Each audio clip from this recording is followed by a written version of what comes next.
সবাইকে সাদর সম্ভাষণ। আমার বক্তব্য শুরু করার আগে মঞ্চে ডেকে নিতে চাই যাদের প্রচেষ্টা, মনোবল, পরিশ্রমের ফল বাংলাদেশ মিলন মেলা এবং আজ আমি এই মঞ্চে আমি আহ্বান করব মঞ্চে আসার জন্য আজহারুল ইসলাম, জামিল হোসেন, মতিউর রহমান, মামুন মোল্লা, সুমন দেওয়ান, রফিকুল হক, ফয়সাল আহমেদ, সোহেল সামাদ এবং হিমেল।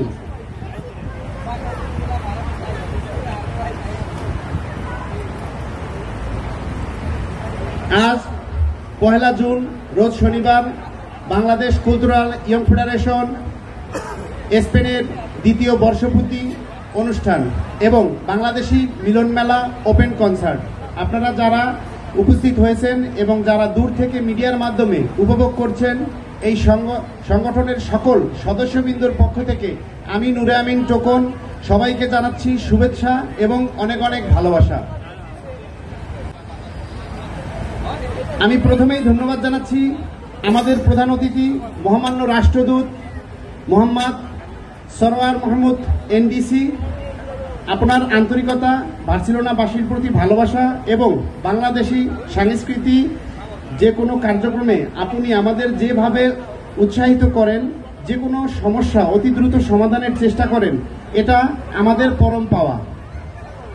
আমি ধন্যবাদ জানাচ্ছি আমাদের বিশেষ অতিথি councillor general of Bangladesh is Barcelona Spain mister Ramon Pedro Bernaus. তার বন্ধুত্বপূর্ণ সম্পর্ক এবং বাংলাদেশের প্রতি ভালোবাসা সবসময় আমাদেরকে মুগ্ধ করে।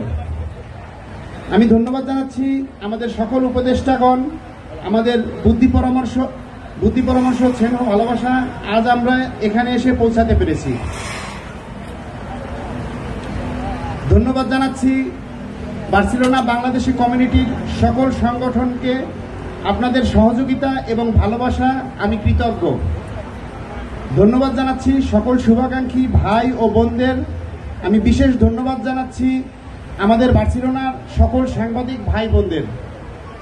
আপনাদের সঠিক প্রচার প্রচারণা এবং আমাদের সহযোগিতা আমরা আরো অনেক দূর এগিয়ে যেতে পারব। ধন্যবাদ জানাচ্ছি বার্সেলোনার সকল শিল্পীগণদের। ধন্যবাদ জানাচ্ছি এই মিলন মেলায় যারা স্টল দিয়ে মেলার সৌন্দর্য এবং ঐতিহ্য ধরে রেখেছেন।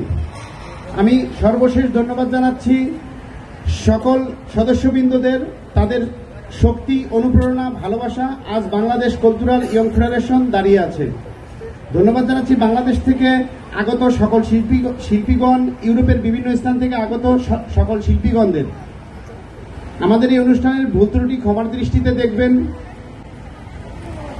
অনুষ্ঠানের পর একটি সুন্দর ওপেন কনসার্ট আয়োজন করেছে এই বাংলাদেশ মিলন মেলা।